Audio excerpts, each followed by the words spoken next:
에로스와 푸시케, 그 첫 번째 이야기. 성경에서 인간을 만든 이는 누구인가? 하나님이다. 그리스 신화에서 인간을 만든 이는 프로메테우스다. 프로메테우스라는 말은 먼저 아는 자라는 뜻이다. 프로메테우스는 장차 올 세상을 먼저 깨달아 알고 인간을 만들었던 모양이다. 프로메테우스가 인간을 만들 때 만물의 씨앗이 두루 들어있는 흙을 썼는지, 자신의 몸을 이루는 것과 같은 물질을 썼는지, 그것은 분명하지 않다. 하지만 신화는 프로메테우스가 흙에다 물을 부어 이기고 신들의 형상과 비슷한 인간을 빚어 이를 이래 동안 볕에다 말리고 여기에다 생명을 불어넣었다는 기록을 남기고 있다. 그런데 여기에 재미있는 이야기 한 꼭지가 따라붙는다. 그가 흙으로 빚은 인간에게 생명을 불어넣으려고 하는 찰나, 지혜의 여신 아테나가 지나가다가 나비 한 마리를 날려보냈다는 것이다. 신화에 따르면 이 나비는 프로메테우스가 흙으로 빚은 인간의 콧구멍 속으로 들어갔다. 그리스어로 나비는 푸시케다. 영어로는 사이크라고 발음되는데 이 말은 정신 또는 마음과 밀접한 관계가 있다. 사이컬러지가 무엇인가? 심리학이다. 사이카이어트리는 분석 심리학, 사이코애널리시스는 정신 분석이다.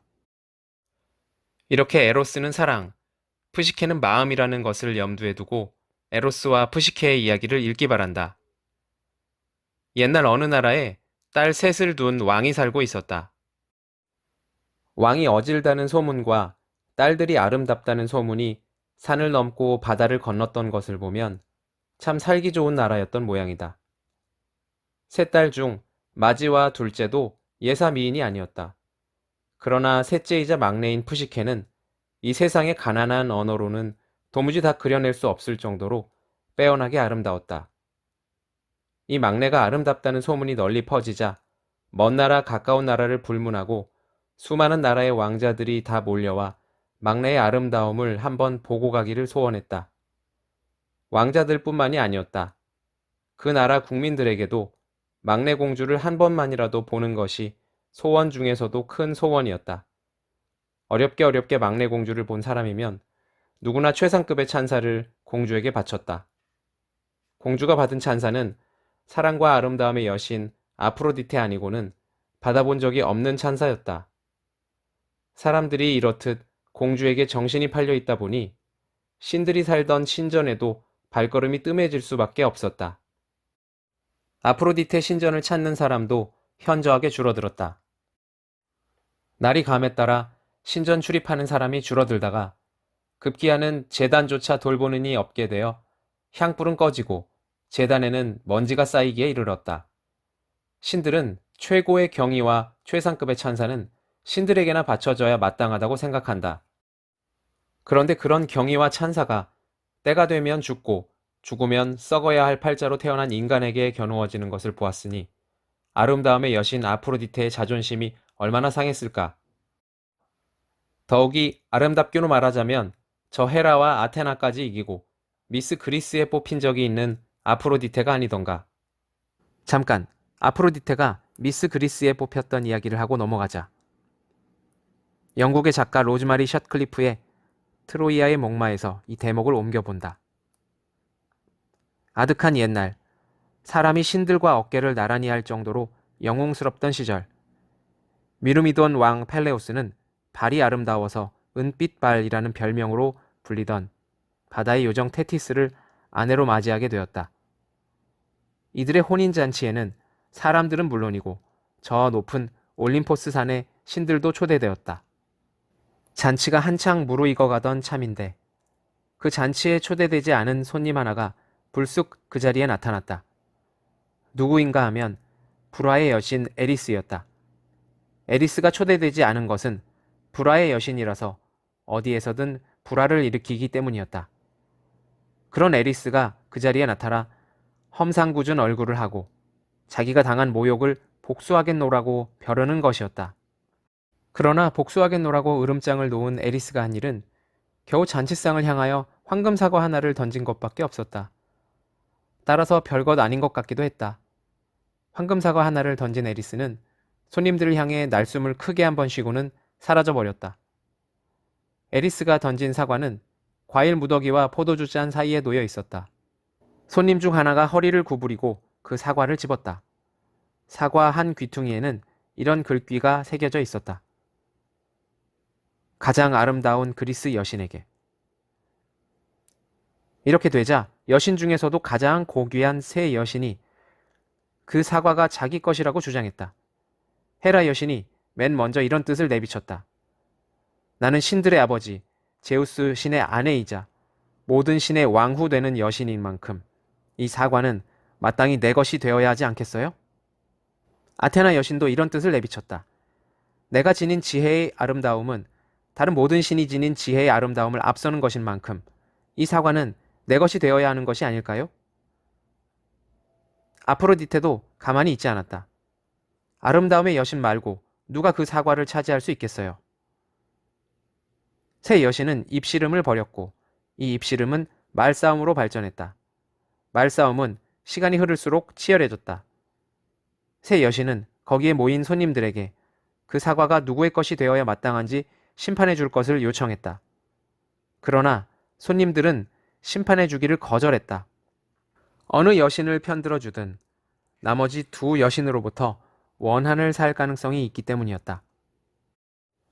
결국 새 여신은 이 문제를 해결하지 못한 채 신들의 궁전이 있는 올림포스 산으로 돌아갔다. 신들 중에는 이 여신을 편드는 신들이 있는가 하면 저 여신을 편드는 신들도 있었다. 신들은 이렇게 편이 갈린 채로 오래오래 서로 싸웠다. 얼마나 오래 싸웠는가 하면 이 말싸움이 시작되던 당시 인간 세상의 도시국가 트로이아에서 태어난 아기가 자라 전사나 목동이 될 때까지 싸웠다. 신들은 모두 불사신들이라서 때가 되면 죽는 운명을 타고난 인간의 세월은 알지 못한다. 그러던 어느 날 여전히 그 황금 사과를 두고 아웅다웅하던 질투심 많은 새 여신이 올림포스 산에서 인간 세상을 내려다보다가 이다산 기슭에서 목동 노릇을 하는 훤칠한 청년을 보게 되었다. 이 청년이 바로 사과를 사이에 두고 올림포스 신들 사이에 말싸움이 시작될 당시에 태어난 그 아기다. 새 여신은 모르는 것이 없는 신들이라서 한눈에 청년이 트로이아의 왕 프리아모스의 아들 파리스라는 것을 알아보았다. 그러나 청년은 자기 정체를 모르고 있었다. 새 여신은 문득 그 청년이 자기네 새 여신의 정체도 모를 것이라고 생각했다. 여신의 정체를 모른다면 보복당할 것을 두려워하지 않고 공정하게 심판할 수 있을 터였다. 새 여신이 황금 사과를 두고 입씨름을 벌이는데도 염증을 느끼고 있을 즈음의 일이었다. 새 여신은 그 사과를 청년에게 던졌다. 파리스는 엉겁결에 손을 내밀어 그 사과를 받았다. 새 여신은 파리스에게 누가 가장 아름다워서 그 황금 사과의 주인이 될 만한지 셋 중에서 고르게 했다.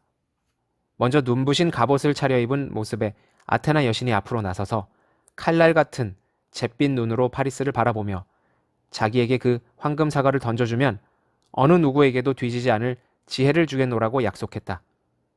다음으로는 헤라 여신이 신들 궁전의 왕후에 어울리는 차림으로 나서서 자기에게 그 황금 사과를 던져주면 어마어마한 재물과 권력과 명예를 주겠노라고 약속했다. 마지막으로 눈이 깊은 바다처럼 파란 아프로디테가 꼬아놓은 금실 같은 탈의 머리를 하고 달콤한 미소를 지으면서 앞으로 나서서 자기에게 그 황금 사과를 던져주면 자기만큼 아름다운 아내와 짝을 지어주겠노라고 약속했다. 파리스는 그 여신만큼 아름다운 아내라는 말을 듣는 순간 지혜와 권력을 주겠다는 두 여신의 약속을 잊고 말았다. 그러고는 그 황금 사과를 아프로디테에게 던졌다. 그 순간 아테나와 헤라는 자기들에게 황금 사과를 던져주지 않은 파리스에게 앙심을 품었다. 잔칫날 손님들이 예측했던 그대로였다. 두 여신은 아프로디테에게도 앙심을 품었다. 그러나 이렇게 해서 미스 그리스가 된 아프로디테는 만족스러워하면서 왕자인 그 목동에게 한 약속을 지키기로 마음먹고는 그 자리를 떠났다. 뒷날 아프로디테는 이 파리스에게 인간 세상에서 가장 아름다운 여자 헬레네를 짝지어주는데 이 때문에 전쟁이 터지고 파리스의 조국 트로이아는 불바다가 된다. 이런 아프로디테인데 사람들이 막내공주 푸시케를 칭송하느라고 신전에 오던 발길을 끊었으니 얼마나 화가 났겠는가. 그 향기로운 머리카락이 하나하나 곤두서리만큼 화가 난 아프로디테는 송곳니가 멍석니가 되도록 이를 갈았다. 가당찮구나. 이 아프로디테의 명예가 저 인간의 계집 하나에 빛을 잃어? 파리스의 판정을 제우스 대신까지 승인하지 않았던가. 제우스 대신이 보는 앞에서, 헤라와 아테나가 보는 앞에서 파리스는 종려 화관과 미스 그리스라는 명예를 바치지 않았던가. 오냐, 내 기어이 저 계집에게 안갚음을 해서 분수에 넘치는 영광을 안갚음의 여신 네메시스가 어떤 눈으로 보는지 가르쳐 주리라. 아프로디테는 아들 에로스를 불러들였다. 에로스는 그렇지 않아도 장난이 치고 싶어 근질거리던 참이었다. 이 개구쟁이 꼬마신 에로스에게는 화가 잔뜩 나 있는 어머니의 모습도 재미있게 느껴졌다.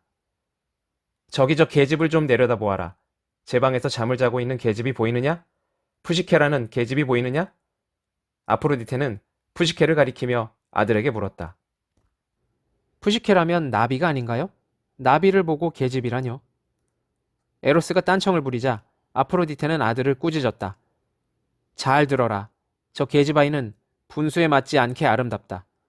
저 계집아이 때문에 어미가 마음의 상처를 입었으니 네가 이 어미의 한을 풀어주어야 한다. 저 계집아이가 받을 고통과 입을 상처가 크면 클수록 이 어미의 기쁨 또한 클 것이다. 어쩌려느냐. 납 화살을 쏘아 미움과 원망으로 한 세상을 살다 가게 할 테냐. 아니면 금화살을 쏘아 이 세상에서 가장 비천한 수컷을 그리워하다 상사병으로 죽게 하려느냐. 에로스의 일은 에로스에게 맡기세요. 다그친다고 되는 일인가요? 에로스는 밖으로 달려나갔다. 아프로디테의 신전 앞들에는 단물이 솟는 샘과 쓴물이 솟는 샘이 있었다. 단물은 없는 것을 있게 하고 모자라는 것을 넘치게 하고 빈 것을 차게 하는 물이었고, 쓴물은 있는 것을 없게 하고 넘치는 것을 모자라게 하고 찬 것을 비게 하는 물이었다. 에로스는 두 개의 병에다 각각 쓴물과 단물을 넣어 화살통에 매달고는 금빛 날갯짓도 가볍게 왕국의 도성으로 날아 내려갔다. 푸시케는 깊이 잠들어 있었다. 어찌나 깊이 잠들었는지 숨도 쉬지 않는 것 같아서 에로스는 날개의 기타 하나를 뽑아 푸시케의 코에 살며시 대어 보았을 정도였다. 에로스는 쓴물 두어 방울을 푸시케의 입술에 떨어뜨렸다. 이로써 푸시케의 입술은 어떤 사내의 얼굴도 붉히게 할 수 없었다. 난생 처음으로 가엾다는 생각을 했으나 그런 느낌에 버릇들어 있지 않은 에로스는 금방 잊어버리고 푸시케의 어깨에 금 화살촉을 살며시 갖다 대었다. 너무 거리가 가까워 화살을 활 시위에 메울 필요도 없었다. 푸시케는 화살촉을 느껴서 그랬던지 그 큰 눈을 뜨고 에로스 쪽을 바라보았다. 제 모습이 푸시케 눈에 보일 턱이 없는데도 에로스는 푸시케가 눈을 뜨자 마치 어둡던 세상이 활짝 밝아진 것 같았다.